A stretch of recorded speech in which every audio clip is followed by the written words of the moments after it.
Радость праздника Миколая і Рождества умалявуть сьогосвітні переживання.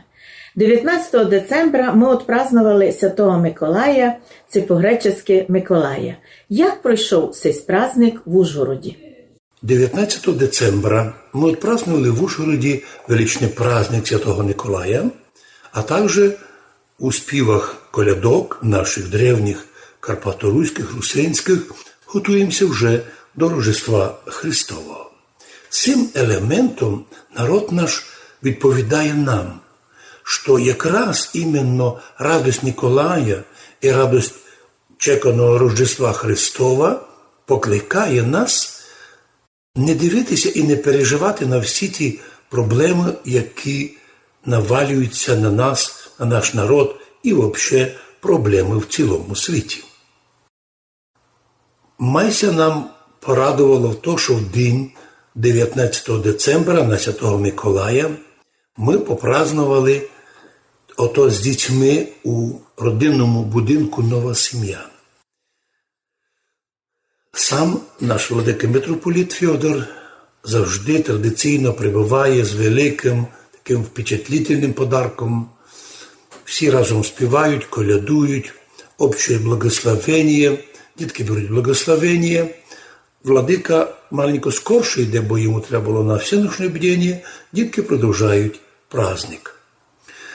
На тому празднику спомнили ту історію, в котрій один хлопчик, котрий отримав подарунок від Святого Миколая, а дітки всі радувалися, і хоч подарки приніс владика, принесла директорка Валентина Семенівна Червоноока, ну діти всі знали, подарки передав сам Святий Миколай.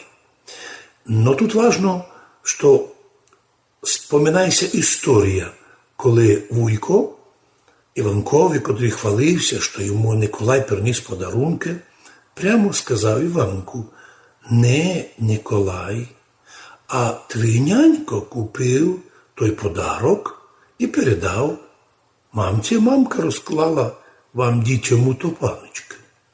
Всі були удивлені відсутністю мудрості всього вуйка, який особлює сьогоднішніх вуйків, невіруючих і безбожних.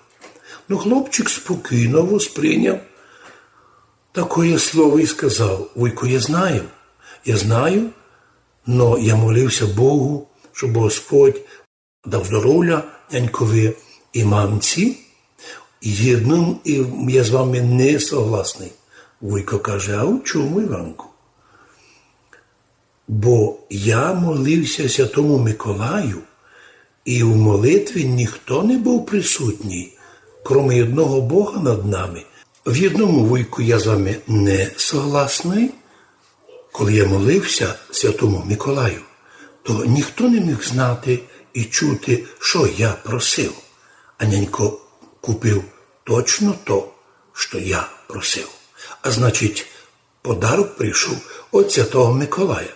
Ну а то, що прийшов через няньки, через мамку, а от через почту, яка різниця? Дарунок дійшов до адресата. Таку мудрість цього отрока нині ми адресуємо всім нашим сьогоднішнім вуйковам, невіруючим, часто безбожним, часто навіть мають вищу освіту, навіть професора в університетах нині осталися ще вчорашні атеїсти. Їм відповідь нашого отрока Івана. Як би не прийшла нам благодать Божя, дари Божії, вони йдуть від Бога, коли молимося Святому Миколаю або своїм святим.